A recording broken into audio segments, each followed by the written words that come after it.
Okay, so here we go. Rasha. Let's see if I can get this so I can actually freaking read it. This one good. Okay. And something to rest my hand on. Ooh, perfect. Rasha's foot on the stairs.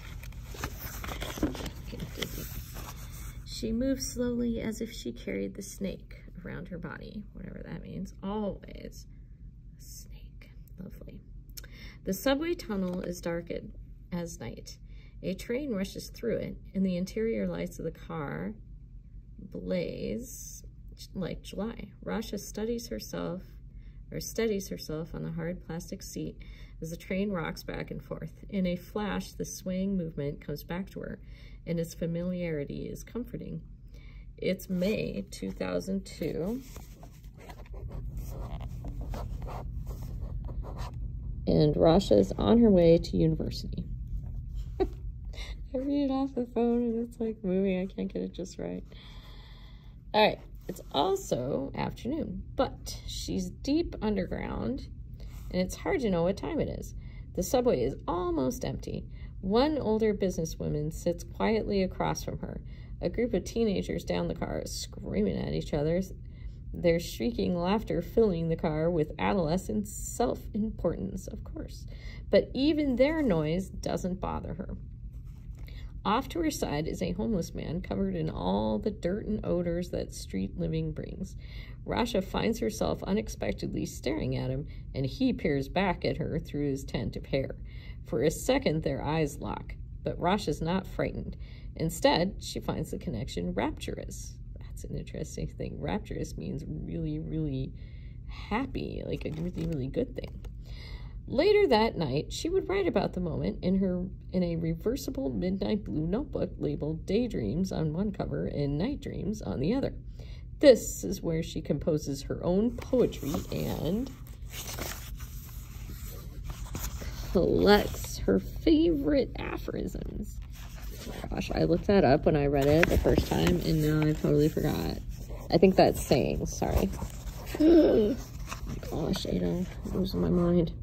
All right, on one page, for example, she has quoted from Khalil Gibran. The deeper that sorrow carves into your being, the more joy you can contain. On another, she has written out a line from Booker T. Washington. I will permit no man to narrow and degrade my soul by making me hate him. And in the middle of Night Dreams is her prose poem dated May 8th, 2002. This man, it ends this way. I saw a man today, and his captivity reminded me that I was free. My mind no longer worrying, my hands no longer tied. I could see my mother, my father, and the world again. I can breathe and taste freedom. But most importantly, I can live and know that I am free. I saw a man today, and that man saw me. So it was about what she just saw. Rasha was 19 years old when she penned this. She had just spent almost 3 months in prison with her family. Suddenly free, she was now visible to the world again. She was no longer one of the disappeared. Rasha is a petite 5'4". She walks with a feather step and looks at you with penetrating obsidian, which is black, eyes. Her lips are often lightly glossed in pink, and her serious brown hair is commonly tied in a librarian's bun. She has an aura of modesty around her delicate frame. If she bent over to tie her shoes, she makes sure to cover herself chastely with one of her hands. Gosh. The book, okay. With one of her hands, she's fine-boned with porcelain features that give her what you think is sparrow innocence, but soon you'll realize that it's more akin to hard fragility.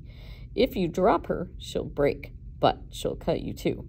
She's tough and tender, enraged and exhausted, withdrawn and outgoing, a pessimist brimming with humanist hopes. So there you go. Those are oxymorons. Fix this stupid book. And oxymorons are when they use like opposites to describe things. So that's just showing that she's like changeable and she changes her opinion, you know, like she's like a human being. We're not all exactly the same. She also lived in the United States. She has also lived in the United States for more than 18 years, almost all of them in Brooklyn. And to understand her story, we need to turn back the pages of her history. Rasha was born in 1983 in Damascus, Syria. But when she was 5 years old, her family was granted a tourist visa to the U.S., and they moved from the Fertile Crescent to Avenue U in Gravesend. At the time, Hafez al-Assad, Syria, was anything but fertile. Fertile means, it can grow things and it's a good place. Embroiled in violence, the nation saw Assad's iron fist battering his growing and increasingly daring opposition. Bombings against the regime were frequent, as were mass arrests and torture. It all culminated in the 1982 massacre in the city of Hama, where tens of thousands were viciously killed.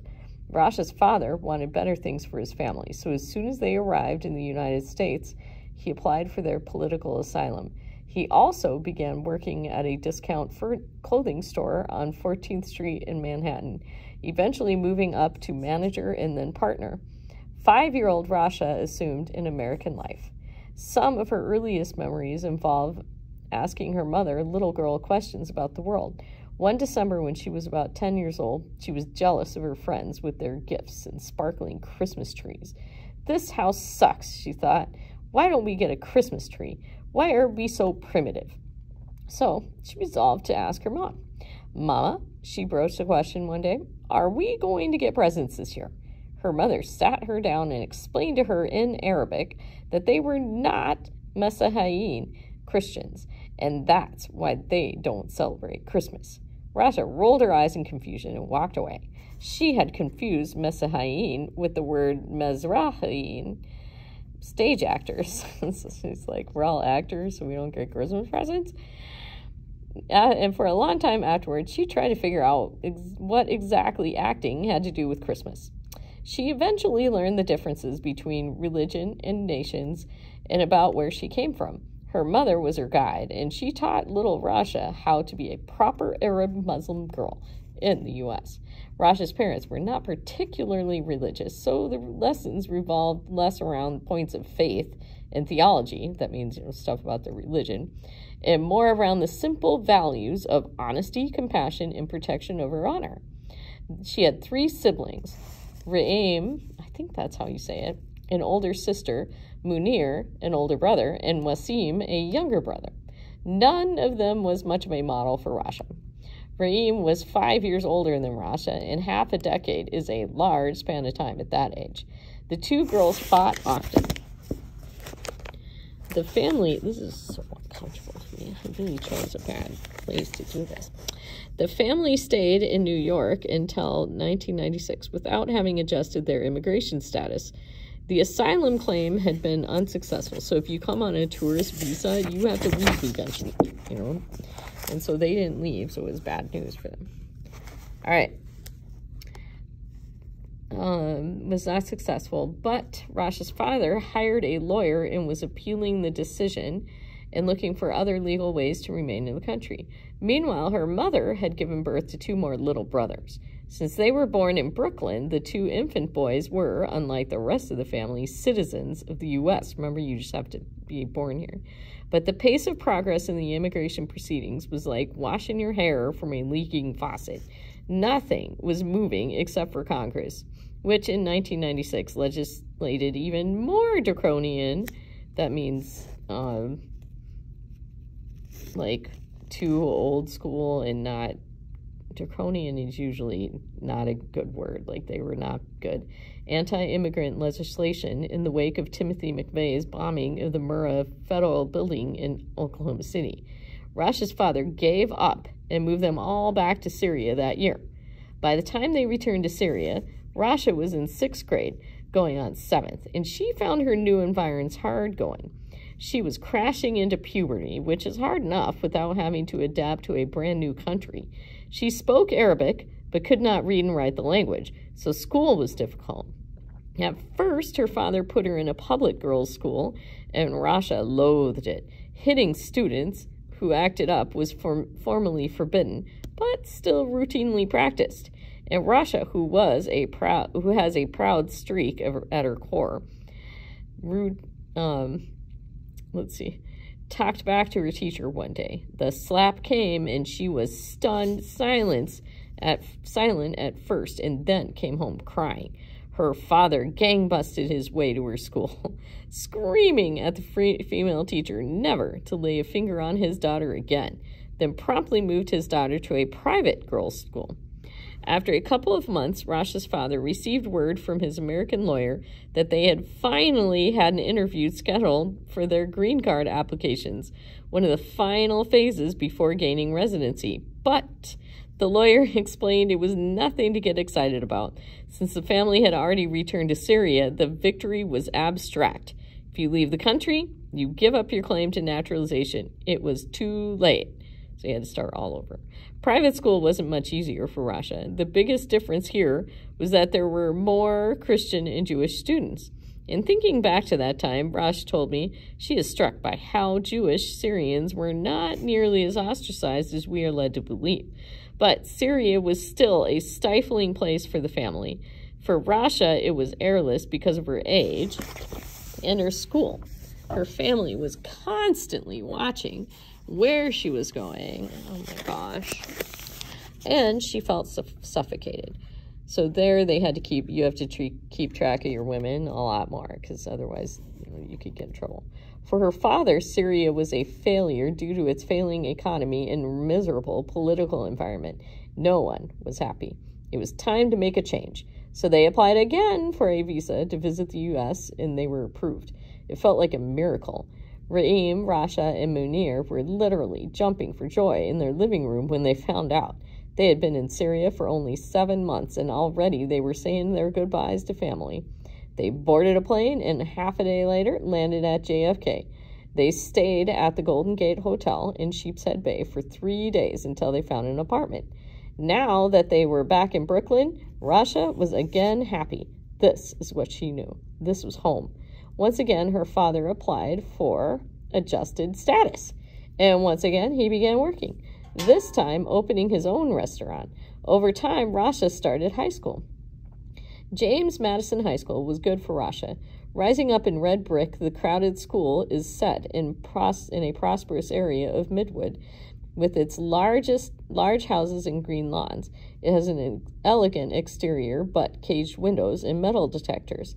It also has a quote from President Madison in its edifice, that means the front of it.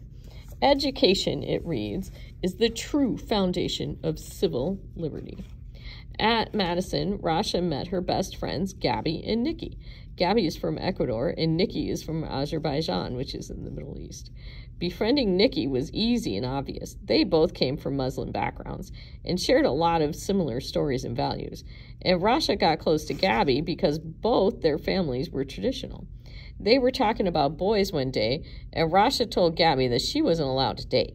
Yeah, Gabby nodded out of Catholic correspondence. Neither am I. Rasha looked at her with disbelief. You're not even Arab, she said, or Muslim. The three of them became an international posse and inseparable trio. When they weren't in school, they were everywhere else, on the subway, to the city, at one another's houses, at the movies, shopping, or eating.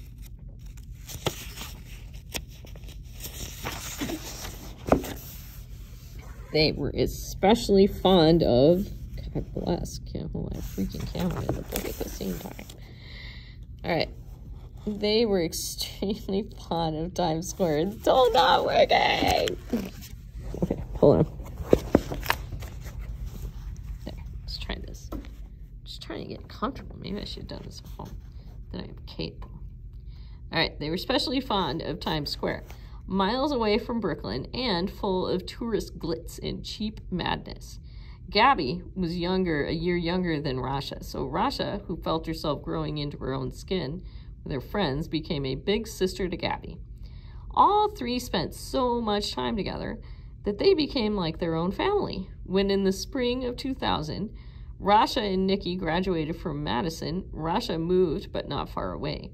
Her father was now had now saved enough money that they could afford to buy a place in Bay Ridge, Brooklyn, with its limestone new houses and numerous Arabs. This was the first property the family had owned, and her parents were very proud of the accomplishment. The girls came over to the new house. Rasha shared a room with her sister, Wasim, and the two little brothers had another bedroom, and Munir slept downstairs. Two Egyptian tenants, whose rent helped with the mortgage, lived in a separate apartment carved into the basement. The friends stayed close after high school, and Rasha started college in September 2011, which we know 11th is when the bad things happen. On the morning of September 11th, 2001, Rasha was sleeping late. Her mother opened her bedroom door and peeked in. "Rasha," she said, "you can't go to school. The subway's not working." Half asleep, Rasha raised her head. "Why?" she asked. "Accident," her mother explained, shrugging her shoulders. "With a plane." Yeah, an accident. Rasha put her head back down and went back to sleep. One February 9th in 2002, just a week after her 19th birthday, Rasha couldn't sleep. She didn't know why. The spring semester was underway at school, and she had classes to attend in the morning. But for some reason, sleep was a gold coin in the water just beyond her grasp. She went downstairs and turned on the TV, mindlessly changing channels until 4 o'clock a.m. She turned off the set and trudged back to her bedroom. On her way up the stairs, she noticed a bizarre reflection of lights shimmering in the mirror that sat right on top of the fireplace. "I'm just seeing things," she thought, and continued up to bed. After a few minutes, she had mercifully dozed off. But in half an hour later, Rasha suddenly opened her eyes. A female officer was shaking her, telling her in gray official tones to get dressed. I don't know how you speak in gray tones. You can let me know. "Oh my God," Rasha thought, "somebody's died." And she felt her heart drop and crack. She immediately glanced over to her sister. "What the hell's going on?" she asked. But Reem just looked frightened. Reem, I think it's Reem. Shock and fear paralyzed Rasha, and her knees locked. "Ma'am, just get up," repeated the female officer. "Get up and get dressed." Disoriented, Rasha forced herself to slowly rise. She walked downstairs in her PJs, a few steps behind her sister. She couldn't feel her legs. In the living room, she saw her entire family sitting awkwardly on the couch, and she sighed with relief. Thank God, they're all okay. She sat beside her sister and then noticed that her brother Munir's legs were shackled.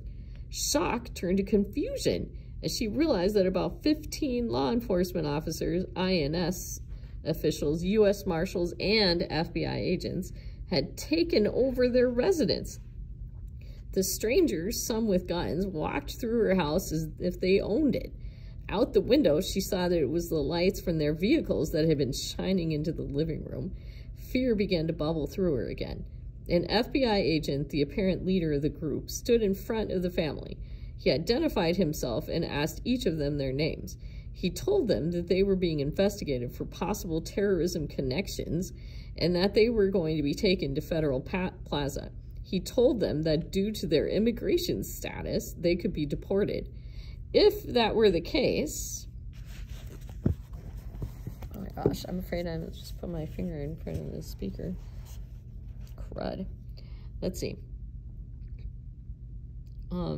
If that were the case, they might be detained beforehand. And he told them that the detention would last only 2 or 3 days. Of course, we know from earlier that she's there 3 months. At this point, Rasha's mother became frantic, crying and screaming out questions. But the man's flat monotone reiterated that everything would be explained to them at Federal Plaza. This was no accidental arrest. The man seemed to know everything about the family, including the fact that Rasha's two youngest brothers were both minors. Both minors were U.S. citizens. He turned to Rasha's father and told him to arrange custody for the boys. Rasha's father suggested that his brother, who lives in New York City, could take care of them. He asked to call him, suggesting that the authorities exit before transporting them to Federal to Federal Plaza until his brother could arrive. But the agent torpedoed the idea. That would take too long, he said, and instructed him instead to wake the tenants below and leave the boys there. Rasha's father had no choice but to comply. And when they were ready to go, the agent turned to the entire family and said, "We're going to handcuff you now." Later, Rasha learned why her eldest brother had already been not only handcuffed but shackled. Munir is a deep and stubborn sleeper, and when an agent went to his downstairs bedroom to wake him, Munir was uncooperative. "Why?" he kept asking. "Come on, get up," the agent said. "Why?" "Just get up," the man repeated, and Munir asked why again. "Get up," the agent yelled. "Get up and put your hands together like the way you pray." Munir swore at him and told him to get the hell away. "So they shackled him," Rasha told me. "You know, to tame him." Outside, the official vehicles had closed off the entire street. The agent shepherded the family into a van, and they sat on benches in the back, riding in silence, except for Rasha's sobbing mother, until they arrived at Federal Plaza in Manhattan. The ride was bumpy and disorienting, affording them no view of the road. When the van stopped and the back doors eventually swung open, they were all pulled from the vehicle into the building, where they were led to a room and then searched and fingerprinted before being dumped in a holding cell. They sat in the cell for what felt like half their lives. Eventually, the cell door opened and 2 FBI agents walked in. One was the man who had been in charge at their home. The 2 agents passed out flyers of alleged terrorists and wanted men, instructing them all to look at the pictures. The pictures moved down the line of the family. "Do you know any of them?" the head agent asked. "No," everyone responded in turn, and Rasha realized that they themselves were being investigated as terrorists. Each family member was then escorted individually into a separate room. When Rasha's turn came, she was taken in handcuffs to a bare room furnished with a simple desk and a few chairs. They began questioning her. Where was she on X day? Where did she go to Y place? Or when did she go to Y place? She looked at her interrogators. How did they know where she had been? She answered their questions, realizing that they already knew what she was going to say. Well, of course they did. Her interrogators were neither rude nor abrasive. They were polite, and why shouldn't they have been? There was nothing she could tell them that would help their investigation. After a few minutes, they even seemed to be feeding her answers to their questions. None of this lessened her fear. Rasha was scared to death about what was happening and what was going to happen.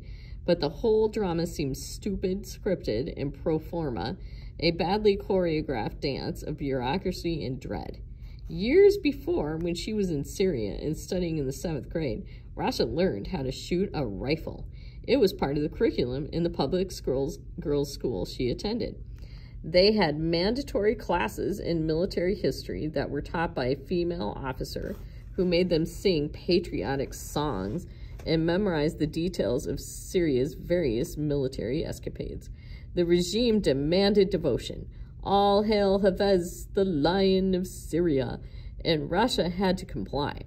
There she was, a 13-year-old girl, awkward, dislocated, going through puberty, and half a world from what she knew, loading and unloading a rifle with a bunch of other girls in a class at school. Outside class, she would repeat to her school friends what she heard about their dear president at home, and they would stare at her with their mouths dropping, and then they would shush her up. "What are you doing?" they would whisper. "No, you never, ever, ever say anything about the president." She would become even more pro-American then, seeing with a teenage girl's perspective what things like freedom of speech, arbitrary detention, and human rights mean.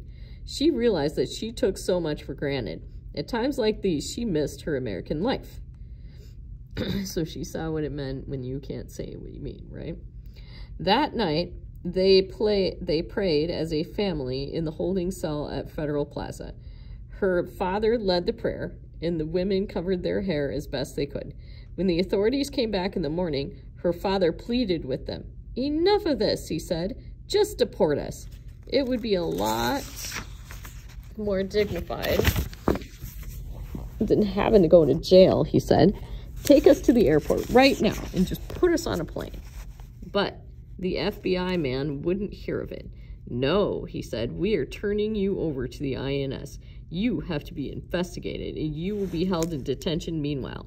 Another agent told them in more private tones that they should have expected to be arrested in times like these, and that they would be deported within 3 days, but that they would have a better life over there.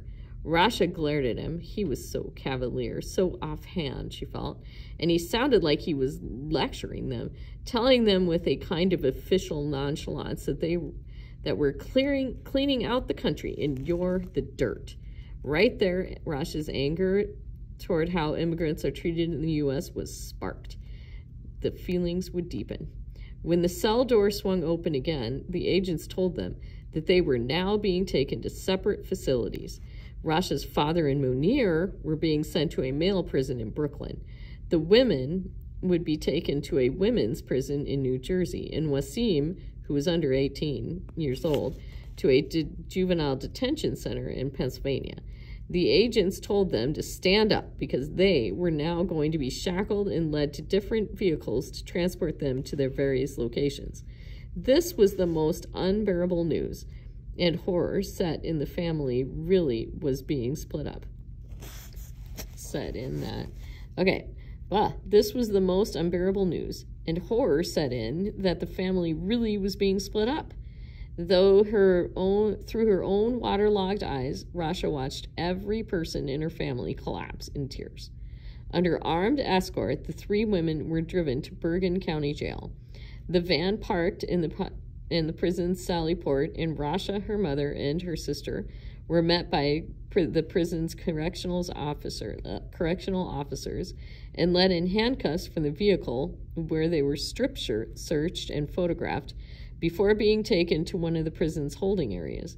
Rasha had barely recovered from the violation of the strip search when she found herself staring at the scene in front of her. The holding cell was filthy, disgusting, and overcrowded. People milled about waiting to hear their cell assignments, and everybody seemed nasty or catatonic. This is just like prison on TV, Rasha thought, and she was frightened for herself and for her mother. A correctional officer opened the door and told them to get inside. The door locked behind them. For 6 hours, they were stuck waiting in the holding cell, as if holding meant a place where you hold on to A, family, or B, your sanity. It scared her to the white of her bones, and when they finally heard their names called, the women sighed in relief, but the respite was short-lived. They were merely herded into another holding cell, teeming with even more people, the most crowded place Rasha could imagine. And they would stay there for 2 days. Rasha broke down and sobbed. During this time, Rasha's mother raged and yelled until she was able to place a call to her brother-in-law about her youngest sons. She looked so relieved to hear that her children were managing, and she related in detail to her brother-in-law how she and her family were being held. Rasha and Raim and their mother were eventually moved again to a larger space, a wing of the facility, where they were again strip searched, then given beige jumpsuits and black and white Converse shoes and assigned to cells. Rasha kept thinking about what the INS official had told them at Federal Plaza, that they would be detained for 3 days tops, then deported. But when they joined the general population, another realization hit her. They were going to be staying for a while. When Rasha looked at her new address, she saw a huge room with cells lining the wall. Correctional officers stood in a separate area that was elevated behind glass, and in front of the cells, from their perch, they could watch the inmates constantly. Rasha looked at the arrangement and thought, they keep us like lab rats. She and Raim were assigned to the same cell, 2 unhappy beds, and a stainless steel toilet. They were given blankets, thick, itchy blankets that made of some kind of Stone Age material that didn't even seem to bend. It was like sleeping under a hairy cardboard. And they began to live, or at least survive there. It was so much to deal with, and it had all happened so fast, and Rasha became extremely depressed. Prison was mostly a terrible tedium that promoted an inconsolable apathy. Apathy means you just don't care. You stop caring. She would lie in her bed for days on end. Stop in a second. I'm going to go get KK. All right. Days on end thinking about her feelings, which is definitely what you don't want to do, right? And she felt demeaned and humbled. She'd had setbacks in the past, but she had never been this sad, this powerless, this misunderstood. She contemplated hurting herself. She considered suicide. She had never felt more human and discovered that being human means being vulnerable. All right, we're going to stop there because I need to go.